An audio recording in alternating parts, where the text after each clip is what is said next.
Good morning, everyone, and welcome to the third day of the session of the refresher program, online refresher program on developing secure IoT applications.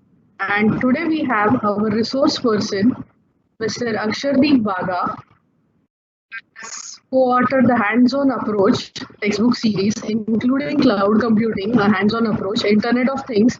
And if we go on, the list is really long what he has authored.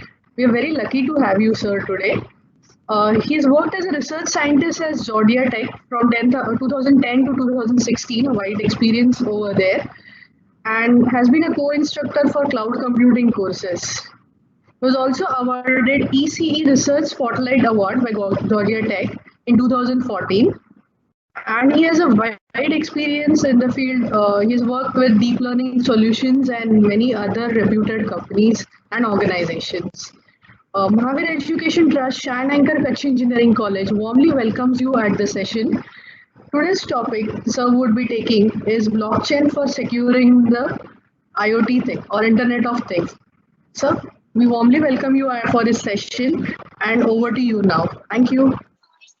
So let's start with a brief introduction to Internet of Things. IoT, as we know, it comprises things which have unique identities and they are connected to the internet.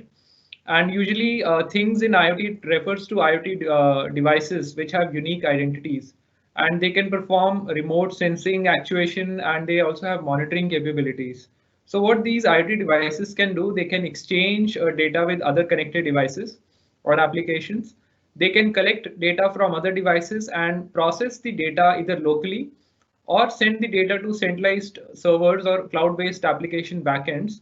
And certain tasks can be performed locally and other within the IoT infrastructure based on the spatial and temporal constraints of the application involved. So let's look at the definition of IoT and the key characteristics which we want to capture from this definition.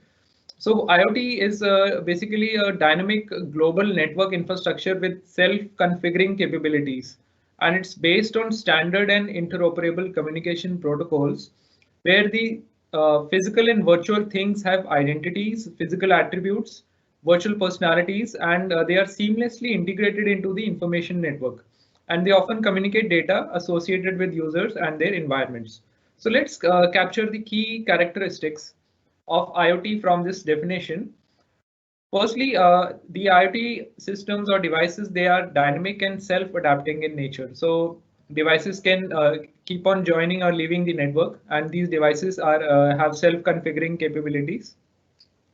In IoT, we use different interoperable communication protocols for communication between devices and exchange of data from devices to the cloud. Each device has a unique identity, and these devices are integrated into the information network, which means that these devices are able to collect and send data regarding their environment. Whatever sensors are attached to these devices, this information is sent to their application backends or cloud-based backends. Now coming on to a generic block diagram of an IoT device. So what an IoT device comprises of? It consists of various blocks such as the processor, CPU, graphics, GPU. Then it has various audio video interfaces, storage interfaces, input-output interfaces, connectivity and memory interfaces. So this is a generic block diagram. So specific realization of this block diagram would be, let's say, a Raspberry Pi device, which can be used for IoT applications, or a BeagleBone Black device, which implements all these specific blocks. So what are the building blocks of an IoT device? We have sensors, which are either on board on the IoT device or they are attached to the device externally. And these, in addition to sensors, we also have actuators. Actuators allow these devices to take action upon their physical entities or environment. So let's say an actuator can be a valve, which can be opened or closed, or it can be a relay switch, which can trigger a light appliance to turn on and off. So actuators allow these IoT devices to act upon their physical environment. or physical entities in the vicinity of the device. Next, we have communication modules on the IoT device, which allow the devices to send data to other devices or cloud-based application backends or storage devices. Next, we have analysis and processing components in an IoT system, which allow capturing the data, collecting the data, and analyzing the data for different sorts of applications. Coming to the logical design of an IoT device. So here, the logical design basically it refers to the abstract representation of the entities and the processes without going into the implementation specifics. So typically an IoT system involves an IoT device, which is the bottommost layer. On top of the device, we have a communication layer. Then we have various services implemented on top of the device. In addition to that, we have management and security layers. And the topmost layer is the application layer. So that's the logical design of an IoT system. So that was a brief introduction to IoT and the generic diagram of a IoT device and the logical design. Now coming on to the top threats for IoT devices and IoT systems.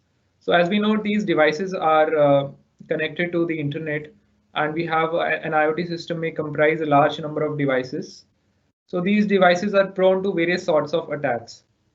So if you look at the top threats in 2020 to which these IoT devices have been prone to. So here is a breakdown of these top threats. So for example, threats like cryptojacking, where hackers may try to hack these IoT devices and use these devices for mining cryptocurrencies without the knowledge of the device managers. Then we have phishing attacks. Passwords can be cracked. Botnets can be installed on these devices, and these botnets can then initiate a distributed denial of service attacks on external websites or systems. Then Trojan or worms can be deployed on these devices. Then there are various other sorts of attacks like SQL injection or command injection attacks, which can exploit certain vulnerabilities within the software or firmware which is deployed on these devices. So securing IoT systems is very important, and here are some security aspects related to these IoT devices, how we can secure IoT systems and devices. So firstly, we have the area of authentication. Authentication refers to digitally confirming the identity of an entity which is requesting access to some protected information. So authentication means that you are proving your identity to the system. So in IoT and cloud applications where the data is accessed over the internet, the complexity of these mechanisms for authentication becomes really high. Next area is the area of authorization. So even if you authenticate a device, we need to define certain access rights or privileges to these devices. So certain devices may be able to access certain protected resources, whereas other devices may not be able to access certain resources. So authorization is the process of defining the access rights to protected resources using different access policies. Next area is the area of securing the data at rest. So as we know, the IT devices, they send data to database servers or cloud-based application backends where this data is stored, and then it can be analyzed for different types of applications. So securing the data at rest is of prime importance. So there are various mechanisms of securing the data at rest, such as encrypting the data. And also, since cloud-based systems are used for IoT backends, and typically these systems also have, they are used in a multi-tenant environments. Multi-tenancy means that multiple clients may be simultaneously using the same physical infrastructure within the cloud through virtualization. So securing data at rest becomes very important in case of such environments. Next area is the security of data in motion. So as data is transmitted from an IoT device to the backend, we need to ensure that there is no man in the middle intercepting the data. So to secure data while in motion, there are various mechanisms like transport layer security or secure socket layer SSL based communication or encryption of data while it is in motion. Next area is the area of integrity of data.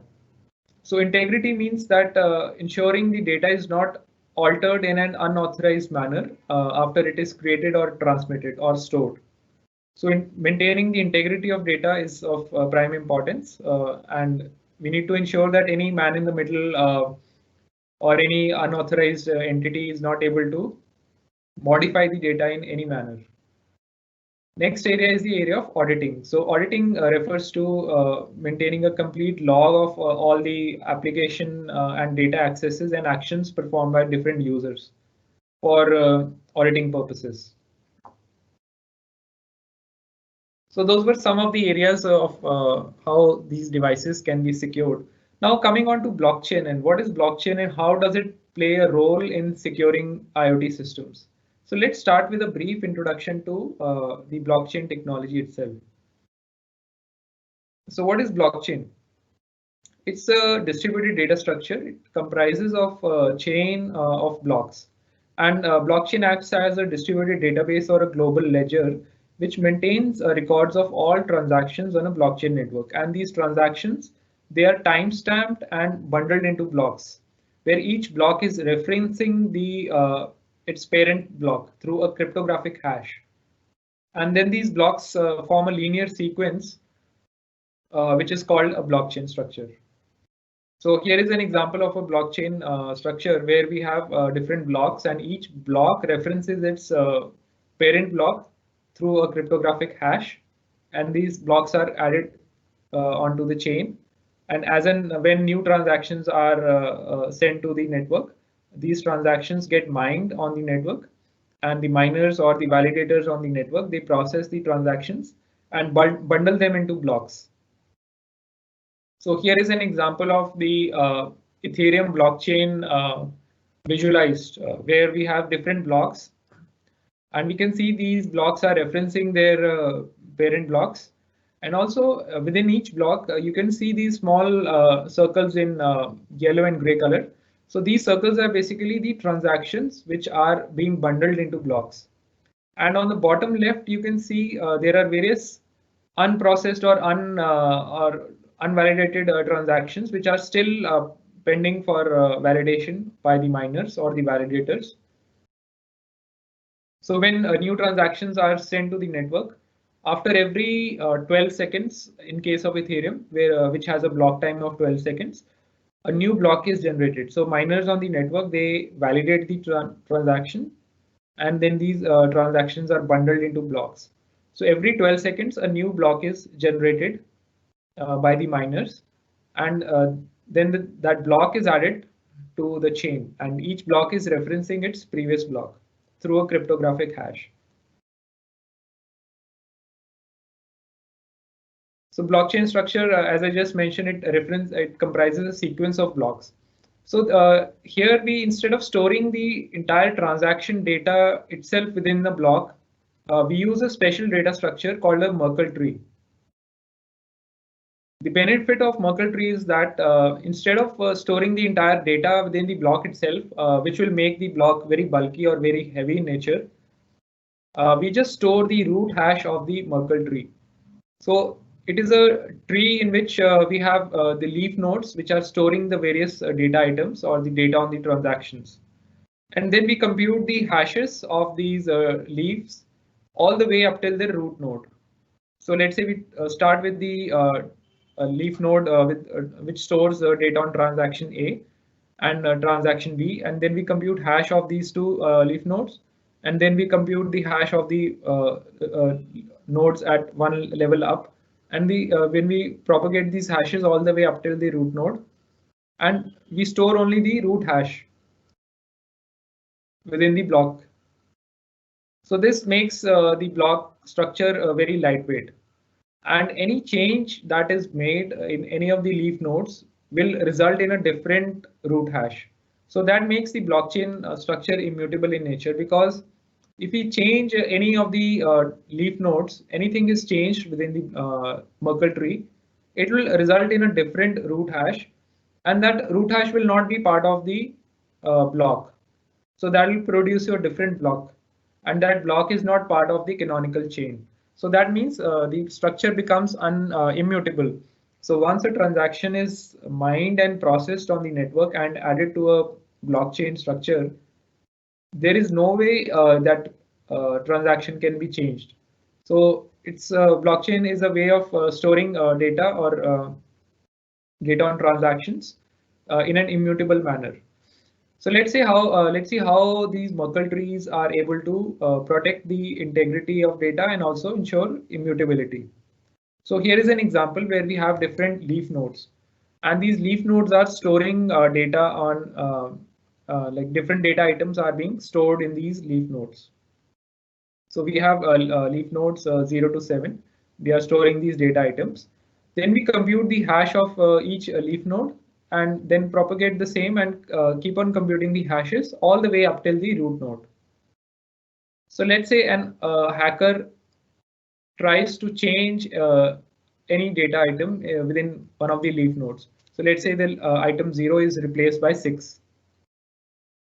So what will happen? It will result in the hash of the parent node being changed. And then these changes in these hashes will propagate all the way up till the root node. So that means we have a different root hash of the Merkle tree. And then that Merkle tree is not, that root hash is not part of the block. So that's how this Merkle tree structure is able to maintain the immutability. So blockchain structure is immutable in nature. Now coming on to the evolution of the blockchain technology and how it has evolved over several years. So the current blockchain technology was introduced by Satoshi Nakamoto. It's a fictitious name. I mean, no one knows the real identity behind this person. So Satoshi Nakamoto, he titled a paper around a decade ago. The paper was titled Bitcoin, a peer-to-peer electronic cash system. So in this paper, Mr. Nakamoto, he proposed that we can build a peer-to-peer version of an electronic cash system, which can allow online payments to be sent from one party to another party without the need for a trusted central authority or a trusted financial institution. So this paper proposed a system which in which we can send transactions from one party to another party without any centralized party or a centralized bank being involved for processing such transactions. So there are few challenges in this system. Firstly, since there is no centralized party involved or a trusted third party or a centralized system involved, we need to have some mechanism to ensure that there is no double spending of the amount which is being sent. So what is double spending? Double spending can happen when a certain party manages to send the same money more than once. So let's say if I have 100 rupees in my wallet and I'm trying to send the same 100 rupees to two different persons. And if there is no centralized authority which is managing the entire ledger or the wallet balances, and the system is not secure, then I may be able to send the same 100 rupees to two different persons. So that is called double spending. So in case of a financial system which has a central authority or a ledger which is maintained centrally, double spending can easily be prevented and identified. However, in case of a peer-to-peer network, it becomes a really challenging task. So what Mr. Nakamoto, he proposed that there are two key requirements to prevent double spending without the need for a trusted central authority. So firstly, we need to announce all the transactions publicly. So all transactions which are sent on a blockchain network have to be announced publicly on the network. Secondly, the system should have there should be a system where participants can agree on the transactions and their sequence. So consensus mechanism is required on the network where the participants can agree on the transactions and in which sequence the transactions have come, they are processed in that particular sequence.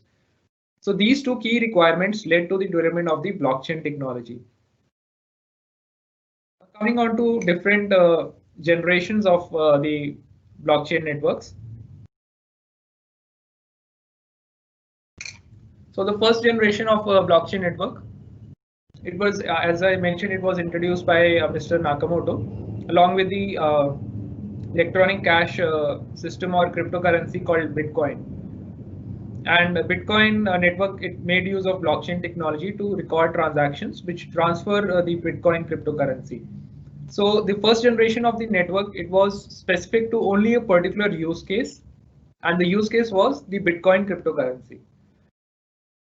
Then we have the second generation blockchain networks. In 2013, a person named Vitalik Buterin, he proposed that instead of having different blockchain networks for different types of applications, let's build a system where the blockchain network can be programmed through the use of different smart contracts.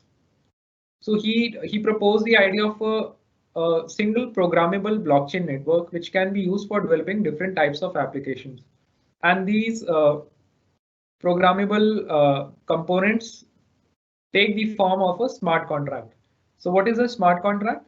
It's just a piece of code which is deployed on top of the blockchain network, and it has certain functions, certain variables or certain data items which are stored within the smart contracts, and the functions are able to change the state of the contracts. So that's how these programmable blockchain networks came into existence. Now coming on to integration of blockchain with IoT. So what does what value blockchain brings to the IoT systems? Firstly, blockchain will enable like the devices to autonomously execute transactions. So it will enable a democracy of devices where they are able to transact with each other in a fully autonomous manner without the need of any trusted central authority or a bank or a payment gateway. These devices are able to transact with each other in a peer-to-peer manner. So now with the use of blockchain, these devices become part of value exchange IoT ecosystem, and it enables an economy of things. And it also results in a reduction of costs because there is no centralized authority involved, and the system can scale up as more and more nodes join the network. And these devices are able to exchange data and also transact with each other in a fully autonomous manner. So prior to the integration of blockchain with IoT, we had closed and centralized IoT networks. And today, with the use of cloud computing technology, we have seen that there are more and more open access IoT networks, but the data is still collected in centralized clouds. So these IoT devices have still, they have to rely upon centralized systems or application backends for transacting with each other and exchange of data with each other. But with the integration of blockchain technology with IoT, this will be completely changed. I mean, it will completely decentralize the entire system where we'll have open access IoT networks and a distributed cloud. So these devices now are become fully autonomous. They need not depend on a centralized data center or a centralized cloud for exchange of data and for transacting with other components within the system. So blockchain technology brings decentralization to IoT systems, and any decentralized IoT system, there are three key types of transactions which that system must support. So firstly, a decentralized IoT solution must allow trustless peer-to-peer messaging. So what we mean by that is that the devices should be able to communicate with other devices or their peers without the need for trusting each other. So there is no centralized authority which establishes the trust between the devices within a network.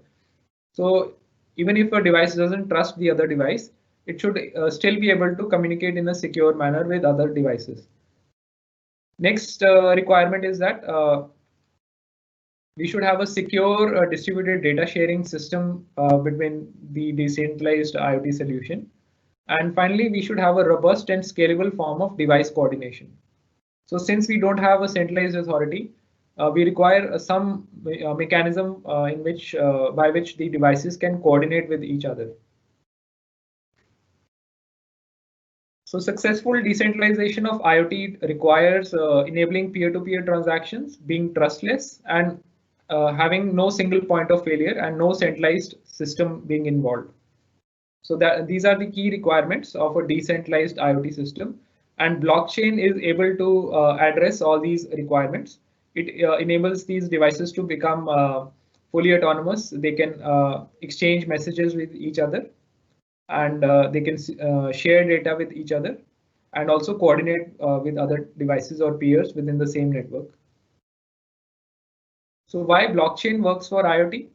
So firstly, blockchain, it frees up centralized systems which are bottlenecked by trusted and centralized human authorities. So we need not have centralized centralized systems or cloud based backends. And with the use of blockchain technology, we can decentralize the entire IoT solutions. And also, blockchain enables a low-cost, private by design democracy of devices, where these devices are able to transact and communicate with each other without the need of any centralized authority. And also, through the use of blockchain-based decentralized storage platforms, such as Swarm and IPFS, we can enable secure distributed file sharing between these devices. And these protocols can then replace cloud-based file storage protocols or systems which are more centralized in nature. And then we can use such distributed storage platforms for providing secure software and firmware updates to the devices. So here is an example of an IoT system which uses blockchain technology. So blockchain enables empowerment of IoT devices. So here we have a blockchain-based smart lock system that's called Slockit. So what this system allows, it allows the owners, let's say an owner wants to rent a certain portion of their property to different users. So using this smart lock, the owner is able to set up a smart contract on the blockchain, and when a user wants to use that particular property, user pays a deposit to the smart contract. So user sends a transaction from the user's mobile application and pays a deposit to the account associated with the smart lock. So each smart lock has its own account on the blockchain network. Then the user can use that property for a certain time. And once the user wants to vacate that property, then the balance amount is returned to the user, and the owner of the property receives the payment from the smart contract. And the entire transaction happens in a fully autonomous manner, and there is no centralized bank or payment gateway involved. It is done entirely through the blockchain network through the use of a smart contract. So all these conditions are pre-programmed into a smart contract which is deployed on a blockchain network. Another example is this Adept project, which is developed by IBM and Samsung, in which they developed a proof of concept smart washer. And this smart washer is able to place consumable replenishment orders. So washer is able to track how much detergent is remaining within the washer, and it is able to place replenishment orders to the retailer by sending a transaction to the smart contract which is associated with the washer. Also, the smart washer can place service requests. Let's say if there is certain problem in the washer, it can place a service request with the service vendor by sending a transaction to a smart contract between the washer and the service vendor. So for each purpose, we can set up separate smart contracts. And then the washer is able to send transactions to these smart contracts and place consumable replenishment orders or service request orders without any user being involved. So here are some more examples of blockchain applications for Internet of Things. For example, we have connected vehicles. So connected vehicles use IoT and blockchain technologies to store the identification information such as the owner information, the warranty, insurance information, maintenance records. Entire data can be stored on the blockchain. And since this data is stored or anchored on the blockchain, it becomes immutable in nature. So we cannot change the ownership records or vehicle maintenance records because once the data is recorded, it becomes immutable in nature. And also these vehicles are able to monitor their state and diagnose problems, and they can automatically send transactions to their service dealers or automobile companies for service orders. Next application is smart appliances. As I just mentioned, various home appliances can be made smarter through the use of blockchain and IoT technologies, where these devices can autonomously transact with their different service vendors or retailers for placing consumable replenishment orders. Another example is the smart parking systems. A smart parking system can use IoT and blockchain technologies to enable direct consumer to parking meter transactions. So let's say you visit a smart parking and you can directly pay to the parking meter itself. And there is no payment gateway or bank involved in that transaction. So wherever you want to park your car, you can directly send a transaction from your blockchain account or mobile wallet to the wallet of the parking meter itself. Another example is where the vehicle itself is able to make that transaction. So even you don't have to make the transaction yourself. Whenever a vehicle is parked at a certain spot in a smart parking, it is directly able to transact with the parking meter. So vehicle has its own account on the blockchain network and the parking meter has its own account. And the vehicle sends a transaction directly to the parking meter's account, and it's able to block that particular parking spot. So smart lock is another application which I just mentioned. Owners can rent their real world physical objects, for example, a room within a house, or they want to rent their car or a bike, and they can use these smart locks where the person who wants to use that particular object, they can just send a transaction to the smart lock and rent that particular object. More examples of blockchain and IoT, let's say for supply chain tracking and shipment tracking. So let's say we want to use blockchain and IoT systems for tracking food items as they originate from their, point of origin to the end consumer. So we can track the entire supply chain from where an item originated. Let's say item originated from a farm and then it traveled all the way to a grocery store. So entire traceability information can be maintained on a blockchain, and we can track the entire supply chain. Next area is the shipment tracking, where we can use IoT and blockchain technologies to store timestamped location information within smart contracts, and the access to such information can be made available to all the stakeholders which are involved. So that can bring more transparency and within the system, where you can track how your shipment is being, during the transit, you can track your shipment, and the system is able to also issue cryptographically verifiable receipts, because these are receipts are issued through smart contracts on a blockchain network. Next area is the area of blockchain for industry applications. So the area of on-demand manufacturing is also getting really popular these days, where you can place orders for on-demand orders for various machines or manufacturing orders can be placed. Let's say you want to use a 3D printer and you want to send a job to the 3D printer and want to avail certain services from the 3D printer. So you can directly transact with the device itself or the manufacturing system itself, and you can place the orders directly through the use of blockchain technology. And then there is no need for any centralized authority to be involved in such transaction. You can directly transact with the 3D printer and send a job for printing certain things. Next area is the area of smart diagnostics and machine maintenance.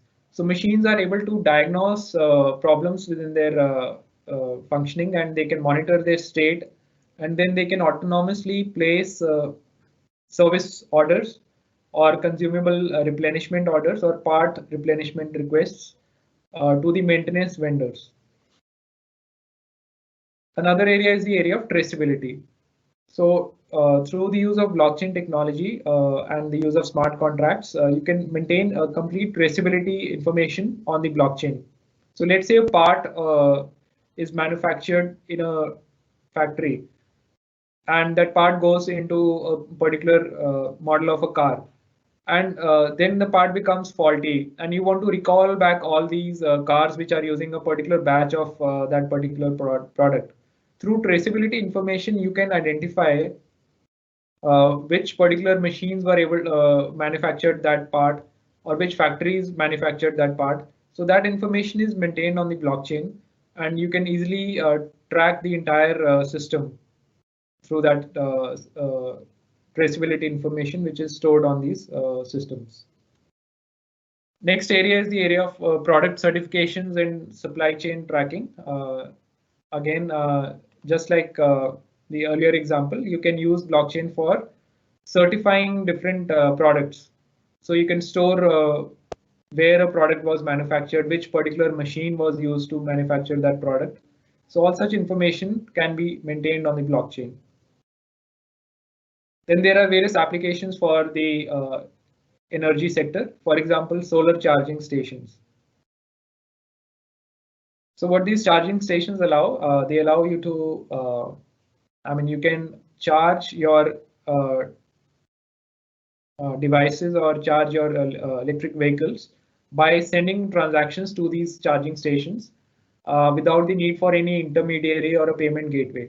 So let's say you want to charge your electric vehicle, you visit any solar charging station, and at the charging station, you send a transaction from your blockchain wallet to the charging station's account, which is also maintained on a blockchain. So then you pay to that particular charging station, and then you can activate the charging station for a certain duration, and then you can charge your electric vehicle or any other device through that charging station. Another example is the area of microgrids. So what these microgrids allow, they allow a localized grouping of the electricity generation sources and the loads. So let's say within a local community, certain users are producing electricity through the use of solar panels or other renewable means, and they want to sell their locally produced electricity energy to their neighbors within the same community. So then they can set up a microgrid, and through the use of blockchain technology, they can enable buying and selling of renewable energy through the use of smart contracts. So these were some examples of using IoT for different types of applications and different domains. Now coming to the area of securing IoT systems with blockchain. So till now I discussed how blockchain adds value to IoT systems and how it makes these systems more autonomous, and it also ensures these systems can transact and communicate in an autonomous manner. But how does it enable these systems to be more secure? So let's look at certain aspects related to security. So blockchain can enable secure communication between IoT devices. So how that is done is through the use of ledgers whenever we want an IoT device to exchange a certain message or data with other IoT devices, these messages can be encrypted, and you can store the encryption keys within the ledger or a blockchain. So an IoT device, if it wants to send a secure message to another IoT device, it can encrypt the message using the public key of the destination device. And the public key is then stored on a blockchain network. And then the receiver of the device can then decrypt the message using their private key. So using this public-private key pair, we can ensure the messaging can be more secure.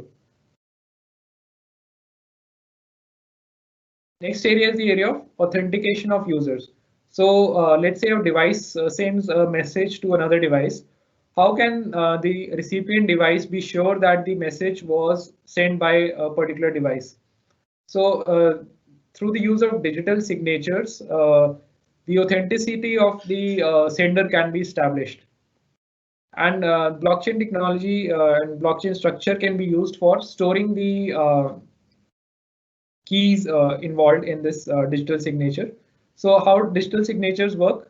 Basically, a sender first, let's say sender wants to send certain message to a receiver.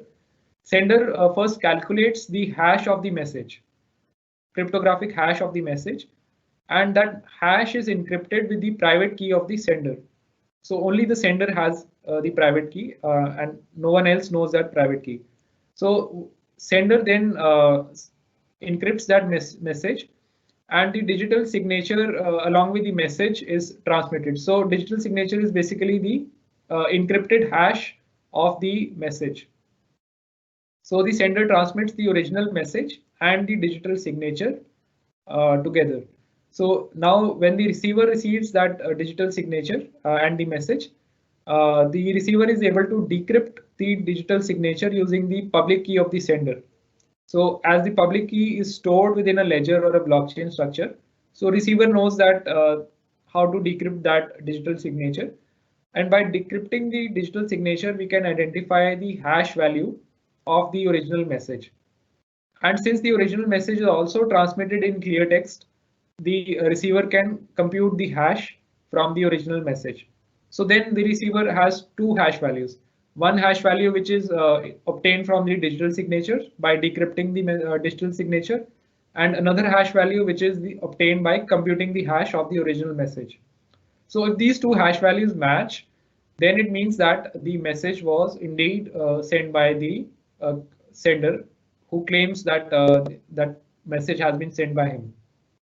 So like this, by using digital signatures and storing the cryptographic keys on the blockchain network, we can establish trust within the system. So that way no untrusted authority can claim to be a particular sender and send any fraudulent messages to other devices. Another area is the area of discovering legitimate IoT devices at large scale. So as we know that IoT systems can involve a large number of nodes or devices. So every time a new device joins an IoT network, it can ask the root servers a list of all trusted devices in the network. And the list of trusted devices is stored on a blockchain network. And then once it obtains the list of the trusted nodes, it can start exchange of devices with its peers. So like this, any untrusted or fraudulent IoT device can easily be isolated from the network. Another area is the area of configuring IoT devices through the use of blockchain technology. So let's say we want to ensure that whatever configuration details are deployed on configuration information is deployed on all the IoT devices within an IoT network. It should be secure and it should not have any false information should not be injected by any hacker, so that there is no leak of data from the IoT network. So to ensure that we can store the latest version of the configuration file and also the latest firmware version on a blockchain network. The hash value of these configuration files and the latest firmwares can be stored on the blockchain network. and the system can regularly check the hash values of the configurations and the firmwares which are installed on all the IoT devices, and whether that hash value matches the latest configuration and the firmwares, and any bad configurations can then be removed and these devices can then be rebooted with the latest configuration and the firmware. So that were some these were some examples of securing IoT devices with blockchain technology. And there are certain challenges in integration of blockchain with IoT. For example, there are challenges in scalability, security, and privacy. So as we add more and more devices to an IoT network, there are challenges with respect to scalability and also with respect to security of devices and privacy of devices. So let's look at some more details on how these challenges can be addressed. So here are some shortcomings of IoT systems with respect to high costs, scalability, single point of failures within centralized systems, and authentication and other areas, and how blockchain technology is able to address all these challenges. So I will not go into details of each and every area. You can I will be sharing these slides so you can review all this information. Now moving on to the use of decentralized storage platforms and messaging platforms for IoT systems. So as I mentioned that any decentralized IoT system should have certain types of transactions should be enabled, and certain requirements need to be identified and addressed. So firstly, there was a requirement of secure and communication between IoT devices through the use of trustless mechanisms, which ensure messaging happens in a peer-to-peer manner without the need of any trusted centralized authority. So Whisper is one of the protocols which enables decentralized messaging between IoT devices. So what is Whisper? Whisper is a communication protocol built on top of the blockchain technology, and it works along with the Ethereum blockchain network. Whisper allows different devices to exchange data with their peers in a secure manner. And there are various communication patterns which are available within the Whisper protocol. So firstly, we have an anonymous broadcast pattern where a device can send an anonymous broadcast message to all the other devices. So in this case, the message is neither signed by the sender and it is not even encrypted. So it's just an anonymous broadcast. Another type of communication pattern is the clear signed broadcast, where the sender of the message is signing the message using its private key, but the message is not encrypted. So any recipient can read the message and verify the authenticity of the sender, but the message is not encrypted. Next communication pattern we can have is encrypted anonymous message, where the message is sent in an anonymous manner, which means that it's not digitally signed by the sender, but it is encrypted using the recipient's public key. So only the intended recipient of the message is able to decrypt the message using its private key, but the recipient of the message doesn't know from where the message came because it's not signed by the sender. And finally, the most secure form of communication is an encrypted signed message. So in which both digital signature is used and the message is also encrypted by the public key of the recipient. So only the intended recipient is able to receive the message and decrypt the message using its private key. And the recipient is also able to verify the authenticity of the sender, since the message is encrypted, since the message is signed by the sender. So using digital signatures, the authenticity of the sender can be verified.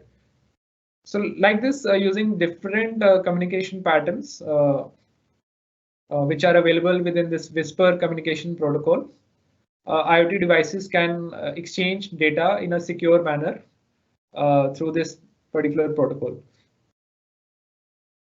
Now, as I discussed, there are various issues with respect to scalability and decentralization, privacy and security in integration of blockchain technology with IoT. So let's look at some challenges with respect to scalability and how such challenges can be addressed. So blockchain, as we know, is a technology which allows these devices to exchange data, and the transactions can be processed in a peer-to-peer manner without any centralized authority. There are issues with respect to scalability. Why? Because these networks require the transactions to be mined. And mining is the process of verifying the transactions. So in case of Bitcoin network, we have a block time of roughly 10 minutes. So a new block is mined after 10 minutes. So all the transactions which are broadcast to the network within the last 10 minutes are bundled into a block after every 10 minutes, and it's added to the blockchain structure. So then this raises issues with respect to scalability, because we can only process certain number of transactions per second. As compared to payment networks like the Visa or the MasterCard network, they can process up to 45,000 transactions per second. Whereas Ethereum blockchain network, it can only process 15 transactions per second. The reason is these networks, the blockchain networks, have a certain block time after which a new block has to be generated. So we cannot process all these transactions in real time. So there is a certain time involved in a transaction to be broadcast from the sender to the entire network. And then all the nodes on the network or the miners on the network are able to mine these transactions. And the block generated by one of these miners is selected to be added to the canonical chain. So to quantify these issues with respect to decentralization, security, and scalability, I have come up with this model of this DSS model, which allows me to quantify decentralization, scalability, and security within a blockchain network. So what this model says is that the level of scalability within a blockchain network is inversely proportional to the level of decentralization. And the level of decentralization is directly proportional to the level of security. So let's look at this model in more detail. So we have, let's say we look at the scalability and security dimension. So the level of scalability in a blockchain network is inversely proportional to the level of security. Why? Because let's say we want to scale up a blockchain network, and we can scale up a network by reducing the block interval or the block time. That's the time after which a new block is generated in a blockchain network. If we reduce that block time, then we can scale up the network, because we can produce more number of transactions, and we can increase the TPS or transactions per second of the blockchain network. But there are certain issues in that. If we reduce the block time in a blockchain network, there will be a large number of stale blocks which are produced on the blockchain network. So stale block is a block which doesn't contribute to the network security. And these blocks are stale blocks are produced because when a transaction is broadcast on a blockchain network, it doesn't, if you don't allow enough time for that transaction to reach all the miners on the network. Certain miners may be mining on the previous block itself. They may be mining on a stale block. So that doesn't contribute to the network security. So that means scalability and security are inversely proportional to each other. Next dimension is scalability and decentralization. So the level of scalability in a blockchain network is also inversely proportional to the level of decentralization. So why? Let's look at an example. So let's say we scale up a blockchain network using a measure such as increasing the block size. So if we increase the size of a block, then we can increase the transaction throughput, but it reduces the level of decentralization. Why? Because if we have a very bulky block, then small miners on the network will not be able to mine on the network. And that will make the network more centralized in nature, because only large players will able to mine on the network, and small players or small miners will have no chance to mine on a network, because the size of the block is so bulky, or the entire blockchain structure will become so bulky, and then it will prevent small miners to contribute to the network security. So only large and few players will be able to mine on the network. So that's the challenge with respect to decentralization. Next area is the next dimension is decentralization and security. So the level of decentralization is directly proportional to the level of security, or decentralization is inversely proportional to level of insecurity. So let's say we have a more decentralized network. So if we add more and more miners to the network, it becomes more decentralized in nature. And more decentralization means that the miners cannot collude with each other to attempt a 51% attack. So as I mentioned, blockchain is an immutable data structure. But if 51% nodes in a blockchain network or 51% miners in a blockchain network collude with each other, they can actually change the blockchain structure. They can change the transaction history, or structure of the blockchain can be changed. They can rewrite the blockchain history and even do double spending to their own advantage. So if we ensure that there are more number of miners or nodes in a blockchain network, we can prevent such attacks. So level of decentralization is directly proportional to level of security. Now to quantify decentralization, scalability, and security, I've come up with this model where, let's say, decentralization depends on these different parameters.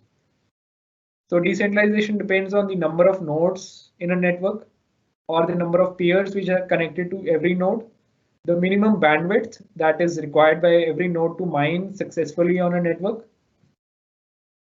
and then the minimum processing power of every node to mine on the network, and minimum disk IO and the minimum memory required to mine on the network, and also the bootstrap time for a node to start mining on the network. So all these factors determine the level of decentralization. So if let's say the blockchain structure is very bulky in nature, or it is very heavy, small nodes will have no chance to mine on the network, because the minimum processing power or the minimum memory required to mine on the network will be very large. So small miners will not be able to mine on the network, and only large players are able to mine, so that network becomes more centralized. The level of decentralization reduces. Similarly, to quantify the level of scalability, we have parameters like transaction throughput and transaction latency. Transaction throughput is the number of transactions which the network can process per second.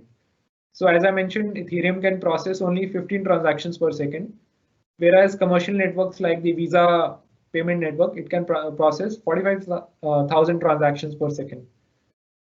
So now the next generation blockchain networks, which is the third generation networks, like the EOS and NEO and other networks, they are able to match up to the commercial payment network TPS, where they are able to mine up to 100,000 transactions per second through the use of better consensus mechanisms. And transaction latency is the time between the transaction being sent on the network and time after which it is processed on the network. Next, to quantify the security, we have the stale block rate and the block propagation delay. So if the network is generating large number of stale blocks, then it's not contributing to the network security. And if the blocks are taking a long time to propagate on the entire network, that also leads to insecurity. I mean, the blocks are not adding to the security of the network. So how does this DSS theorem and the CAP theorem together apply to the blockchain network? So CAP theorem, as we know, it's the consistency, availability, and partition tolerance. theorem. And for distributed data systems, as we know, there is a trade-off between the consistency and availability. So what this CAP theorem states that under partitioning, a distributed data system can either be consistent or it can be available, but we cannot have both consistency and availability at the same time. So blockchain structure, it gives up on consistency to be available and partition tolerant. So blockchain network is, as we know, it's a distributed data system. So anyways, we have partition tolerance within the system because it's distributed in nature. But between consistency and availability, blockchain chooses availability over consistency. So blockchain is an eventually consistent system, and all the nodes are able to reach an eventually consistent state after a certain time. But the network is always available and it is partition tolerant. So that's how CAP theorem applies to blockchain network.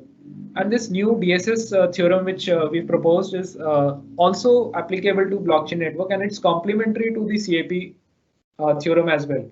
So what, according to this DSS theorem, we state that blockchain network cannot have simultaneously high levels of decentralization, scalability, and security. So we can only tune the levels of decentralization, scalability, and security subject to these DSS constraints. So if I go back to the original diagram of the DSS theorem, so here we have three dimensions. We have the decentralization, scalability, and security, or the insecurity.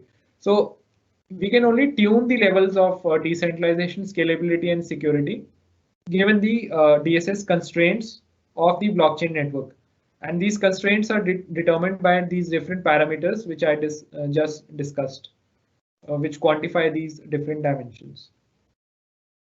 So both CSS and DSS theorems, they together apply for the blockchain.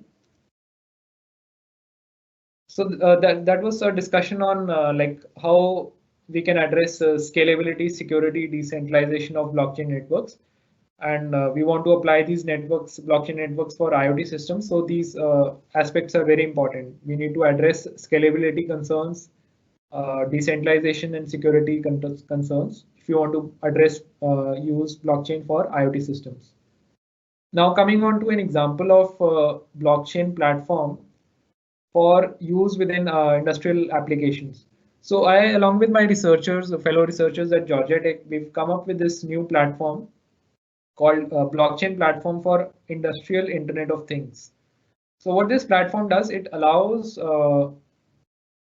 cloud-based manufacturing systems, and it enables decentralization and trustless peer-to-peer network for manufacturing applications.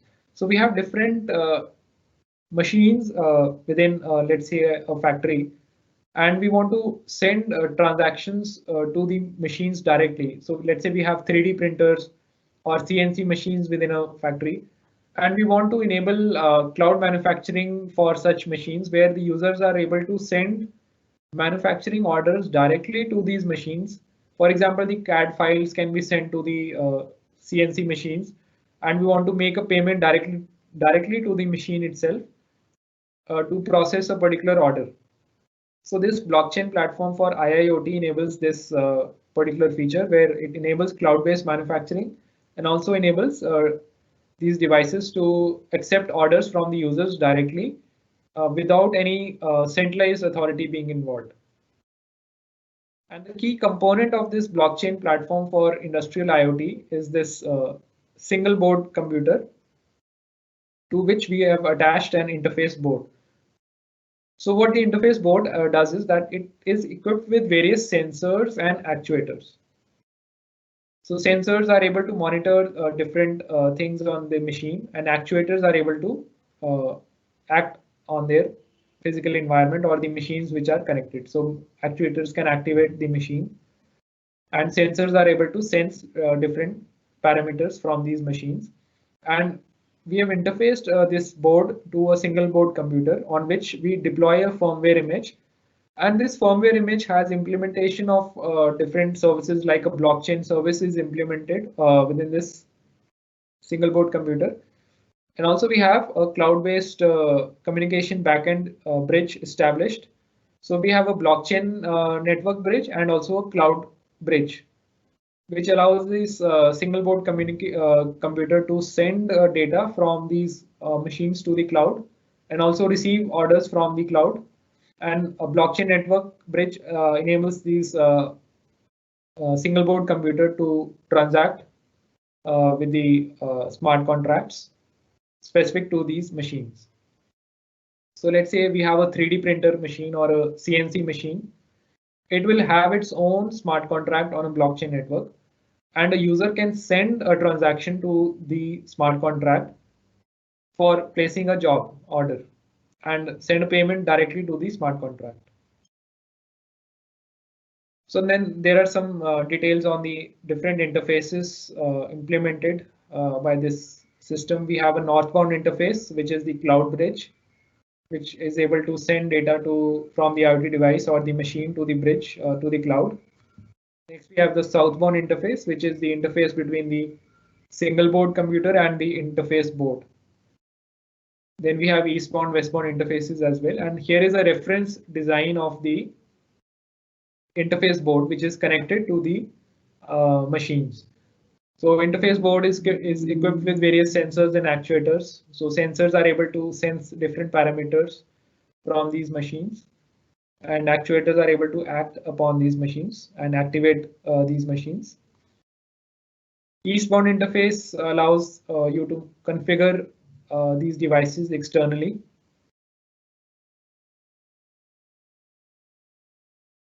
Eastbound interface enables connectivity to external systems through different connections like digital, analog, serial, and USB connections. And westbound interface allow you to configure these devices remotely using just a router-like configuration. You can configure the systems remotely. So we have the northbound interface, southbound interface, eastbound and westbound interface that's implemented on the single board computer. So that was one example of a blockchain platform for industrial IoT. And we can have different deployment topologies for such a system. We can have a point-to-point deployment topology, or we can have a star deployment topology for such a system. In a star topology, I mean, we have a single gateway node and multiple end nodes, which are able to communicate the data to the cloud. And we can also have a mesh topology for such a system where we have the end nodes, router nodes, and gateway node. And gateway is directly connected to the cloud, and end nodes are sending data through the router nodes towards the gateway, and gateway is then finally sending the data to the cloud and also receiving orders from the cloud. So we can have different types of devices in such a system. We can have end nodes, router nodes, gateway nodes, and full nodes. So full node implements all these interfaces which I discussed. That is the northbound interface, southbound interface, eastbound and westbound interface.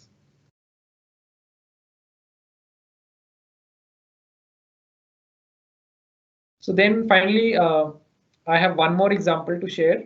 That's a blockchain and IoT reference application, which I developed along with my colleagues at Georgia Tech. So we developed a solar charging station, which uses IoT and blockchain technologies to enable, solar charging stations where you can transact directly with the charging station, and you can activate the charging station for a certain duration by paying from your blockchain wallet directly to the charging station's account. And you can activate the charging station for a certain duration and charge your devices. So this is the architecture of the solar charging station and the solar charge system. So here we have a server through which is connected to a blockchain network, and server also runs an Ethereum node or a blockchain client, and server is able to transact and exchange data with a blockchain network. And we use the Ethereum blockchain network in this case. So how this system is set up? Firstly, the contract owner deploys a smart contract on the blockchain network, and the smart contract has all the information for that particular charging station. Let's say where that charging station is located, how much is the rate for activating the charging station per minute, and all the other details are stored within that smart contract. And then users are able to register with that smart contract through the use of a mobile application. And then user can purchase solar coins from the system by paying in certain units of a cryptocurrency. Since we are using the Ethereum blockchain network, Ethereum network has its own native cryptocurrency that's called Ether cryptocurrency. So using the Ether currency, I can purchase solar coins through Ether and then use those solar coins to activate the charging stations. So here is a prototype of this system developed using the BeagleBone Black IoT device to which we've connected a relay switch, universal plug, and a solar panel is connected, and we can activate the relay, which activates the charging station through a command sent from the BeagleBone Black. Now, every time a user sends a transaction to the smart contract, which is associated with the charging station, the transaction is processed on the blockchain network, and the device, the BeagleBone Black device, is able to monitor the status of the smart contract associated with the charging station. And then whenever it knows that a new transaction has come, it is able to activate the relay connected to that BeagleBone Black, and then the charging station is activated for a certain duration. So let's say user paid for charging station to be activated for 1 minute by paying in certain number of solar coins. Then the charging station will remain active for 1 minute, and user can connect their device and charge the device for 1 minute. So here is the actual prototype using BeagleBone Black, a relay module, and a universal plug. And we have a QR code connected attached to each charging station. And using a mobile application, you can scan this QR code and send a transaction from your wallet directly to this charging station's account on the blockchain network. And then this charging station will get activated for a certain duration. So let's see a short video demo of this mobile application. So here I have this Georgia Tech Solar Charge application. So user can log into this application.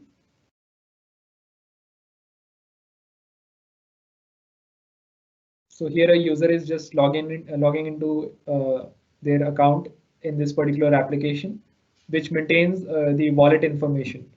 So it shows the wallet information. So here you can see the user's wallet, user's name, email address, the blockchain address, the amount which the user has paid, and amount of solar coins which the user has purchased. So you can pay in certain units of Ether and obtain solar coins from the system. And the exchange rate between the Ether currency and the solar coin virtual currency is actually defined within the smart contract. So I can define, let's say, if you pay me 1 Ether, I will give you 100,000 solar coins. So that exchange rate is defined within the smart contract. Now user can scan the QR code of a charging station. Let's say there are a number of charging stations within a city, and a user is taking their electric vehicle in different locations. And let's say now user wants to charge their electric vehicle, and user scans the QR code at a particular charging station using the QR code. So here the user will now scan the QR code.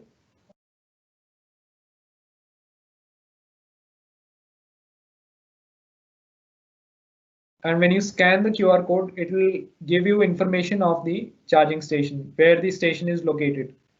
So the location of the station, the rate of using that station per minute. So it says you have to pay 10 solar coins for activating the station for every minute. Now user wants to transact with the charging station. So user specifies, okay, I want to activate the station for, let's say, 1 minute. So I want to pay the charging station for 1 minute. And then user confirms the transaction. So when you confirm the transaction, the amount is deducted from user's wallet and sent to the account of the charging station. So that's how the transaction happened over the blockchain network. There was no payment gateway, no bank involved here. User has its own wallet account on the blockchain network, and charging station has its own account through the smart contract. So payment happened directly from the user's account to the charging station's account without going through any centralized bank or any payment gateway. It happened in a fully peer-to-peer manner. So this is a short video of the device itself, the charging station. So as you see, when I made the payment, this charging station will get activated. So now this charging station is activated, and you can connect your mobile or any other device here, and you can charge the device. And after a certain time, it will get deactivated. So now it's deactivated because I activated it for only certain duration. So that's how this system works. So with this, I'll like to wrap up my discussion for today. So I discussed, various aspects. I discussed IoT, blockchain, how to integrate IoT with blockchain, how to secure IoT systems using blockchain, various application of IoT and blockchain in different domains, and also case studies. I discussed how to use blockchain and IoT for manufacturing applications and solar charging systems. So here are some of my books you can refer to for further reading on these topics. So these are my books along with my co-author, Professor Vijay Madisetti from Georgia Tech. So with this, I'd like to conclude this talk. And if you have any questions. Thank you so much, sir, for your valuable session. Thank you so much for your valuable knowledge that is being shared. And also, I would like to tell all of our audience that Sir's book is included in the syllabus Mumbai University for the third year subject of IoT, and it is a valuable resource for all of them. Do refer it. And also now I'm moving over to the Q&A. So some of them have asked how to achieve anonymity as well as authentication of the users at a time. Anonymity, actually, blockchain, in case of blockchain network, the real identity of the user is not linked to a blockchain account. So you can have, a user can create multiple blockchain accounts, and there is no, KYC involved. In case of a bank account, you have to establish your identity with the bank. And so bank, from your account number, bank can identify that who the real person is behind an account. Whereas in case of blockchain, there is no linking of real user to a blockchain account. So although the transaction may be signed by a blockchain account privately associated with the account, no one knows who is the real identity behind the blockchain account. That's why even on blockchain networks, all the transactions are made public. You can go to the Bitcoin Explorer or Ethereum Explorer. You can see all the transactions that are happening in real time. Which account is sending how much amount to which other accounts, but you don't know who these real persons are. So anonymity is established by default using blockchain technology, but that is also another concern. Due to this anonymous nature of transactions, there can be certain issues, and governments are also struggling with this Bitcoin, and that's why there are legal issues with respect to cryptocurrencies, because there is no establishment of link between the real identity and the account through which a transaction is. Yes. So this is one of the things, the next question which is most of the people have as a doubt in their mind. Does using blockchain cost more with respect to the finance? So the overall cost of IoT product, server space, processing time, would it add to the cost?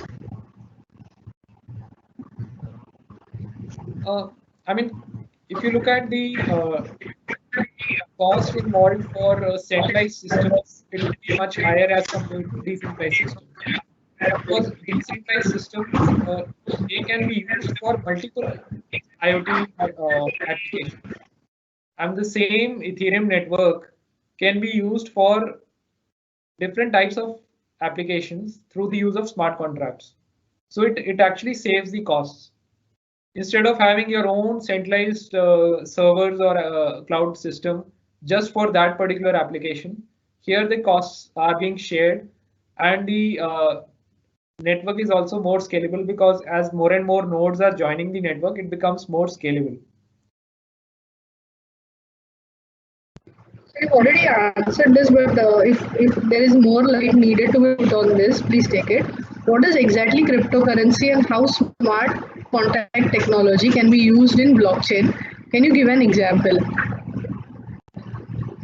Okay, what is cryptocurrency? So there are, I mean, many users actually many people confuse between blockchain and cryptocurrency, and even governments are confused. I mean, whenever you say I want to develop certain blockchain, I'm working on a blockchain product, and governments even they say, oh, blockchain is banned or this is not allowed. So there is a difference actually. Blockchain is the underlying network infrastructure on which you can build different types of applications. And cryptocurrency is just one type of application. So cryptocurrency is just a virtual currency which you have defined using a smart contract, which is deployed on a blockchain network. But you can have different other types of smart contracts also deployed on a blockchain network. So blockchain network is the underlying infrastructure, and a blockchain network involves different things. I mean, it involves physical nodes or miners, which are validating transactions on the network. Then you have a consensus mechanism within a blockchain network. So different networks, they use different types of consensus mechanisms, which allow the nodes to agree on the transactions which have to be processed. They come to a consensus on the overall state of the network. So like Ethereum uses proof of work consensus, and there are next generation networks which use proof of stake or proof of authority consensus networks. So there is a whole area of different consensus networks. So that is the blockchain network. It is physical nodes, consensus mechanisms between the nodes, and smart contracts which are deployed on these networks. So smart contract is implemented in a high level language. Like in case of Ethereum, we use the Solidity programming language. Whereas in case of Hyperledger or other blockchain networks, you use different types of programming languages like C++ or JavaScript. Different networks allow programming it contracts in different languages. So you can program your own virtual currency, just like I showed you an example of the Solar Coin blockchain system where I have created my own virtual currency, which I call Solar Coin. So I defined an exchange rate. I said one Solar Coin is equivalent to, let's say, 0.001 Ether. So Ether is the native currency associated with the Ethereum network. And you can also define your own virtual currencies or tokens. So cryptocurrency is just one aspect of a blockchain network. I mean, it's just a programmable thing or a virtual asset which you have defined specific to that network. Now, how do we associate a value with that particular asset? So how do I define that one Ether is equivalent to $100? So how that exchange rate is defined? So that is another aspect. See, Bitcoins and Ethereum, all these virtual currencies, they have limited supply. So whenever a group starts a new blockchain network, whenever this Ethereum Foundation, they started this Ethereum network, they defined a certain supply of their native cryptocurrency. They say we will have a limited supply of the native cryptocurrency. And then more and more users started using that Ethereum network. So as the demand for cryptocurrency increases, the exchange rate for the cryptocurrency goes up. So it's just like a stock of a particular company. So if you are buying stock of, let's say, Reliance, and more people are actually want to buy, the more people want to buy that particular stock, its value will go high. So similarly, we have cryptocurrency exchanges where you can exchange a cryptocurrency with other exchanges. So and trading is happening in real time on all these exchanges. So that's how we define an exchange rate for these cryptocurrencies. Yes.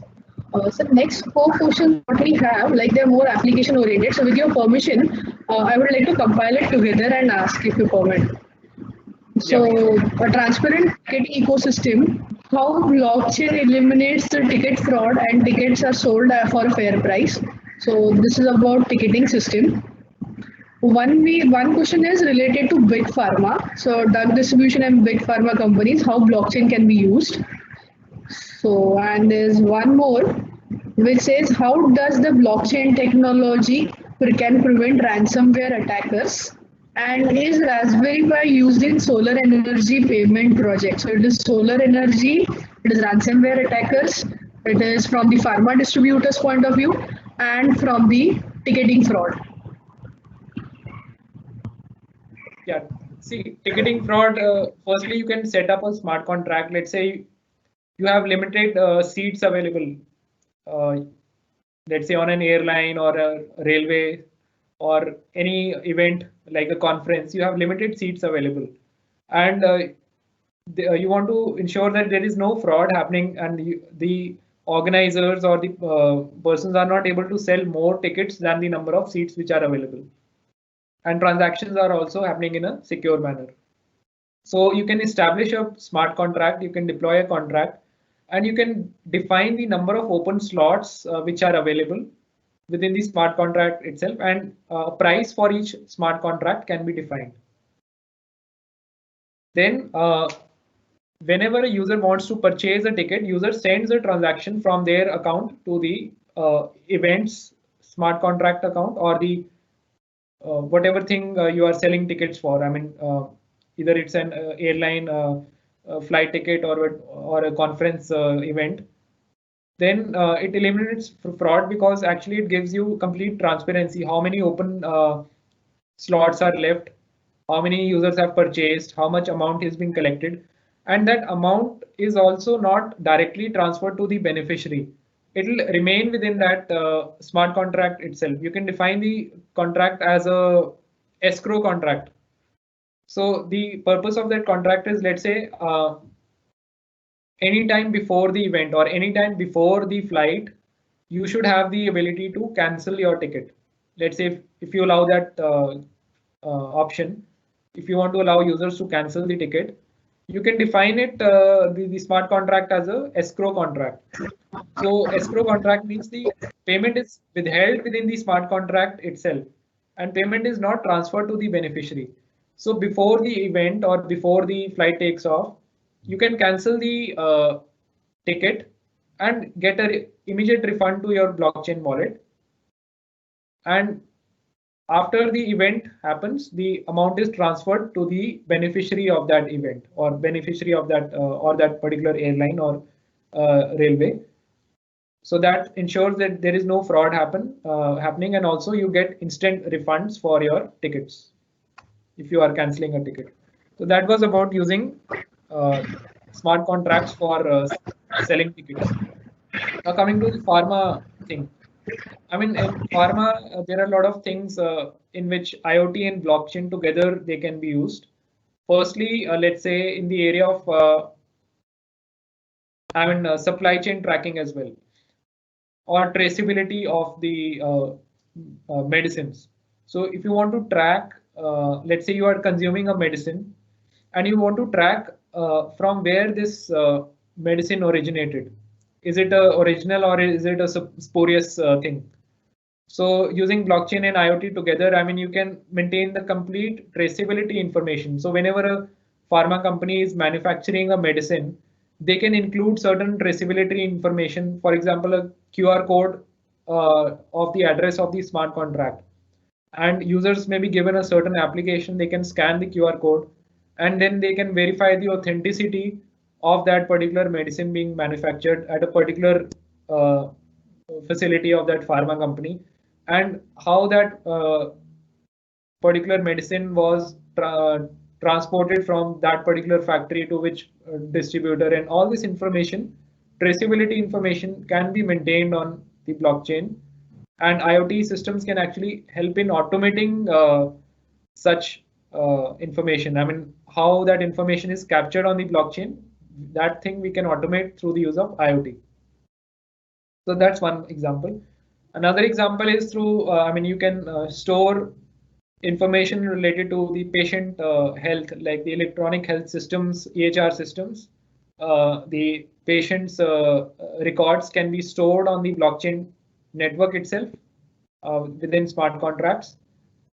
And then you can, ensure that there is no, records are not tampered with. So you can store data in an immutable manner on the blockchain network. And there are numerous other applications for the pharma. I mean, you can look up my blockchain applications book. I mean, there is a dedicated chapter in which I have mentioned, what all applications are there of blockchain in different domains. And there is a very big section on, detailed section on blockchain applications for the healthcare industry. So another question was on use of blockchain for.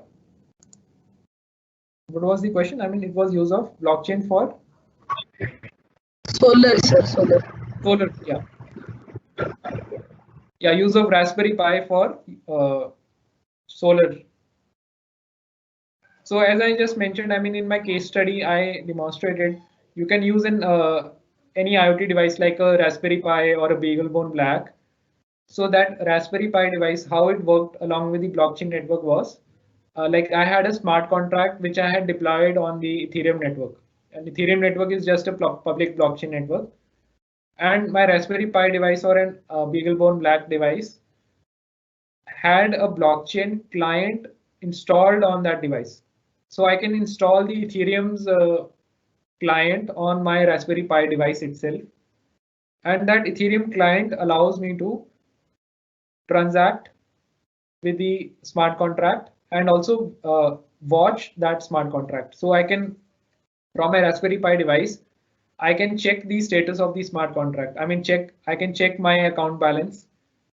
So the device can check its account balance and whether a new transaction has come on that smart contract. And then whenever a new transaction has come, the device can activate itself. So that's how you can use a Raspberry Pi device for solar systems, where you can have this smart contracts on the blockchain and devices are able to check the status of the contracts. Thank you, sir, for all your answers. As it's rightly said, the way you authored it, right, starting from very simple things to exploring much into details, the same way every question you have answered much into detail. Thank you so much for a lot of elaboration and the detailed knowledge that you have shared in the session. We request you to accept this token of appreciation from Mahavir Education Trust, Shand Anchor, Kutch Engineering College's IT department. Thank you so much, sir. Thank you, ma'am. It was great interacting with you. Thank you. Thank you. The feedback link is shared in the chat. Participants, please submit the feedback.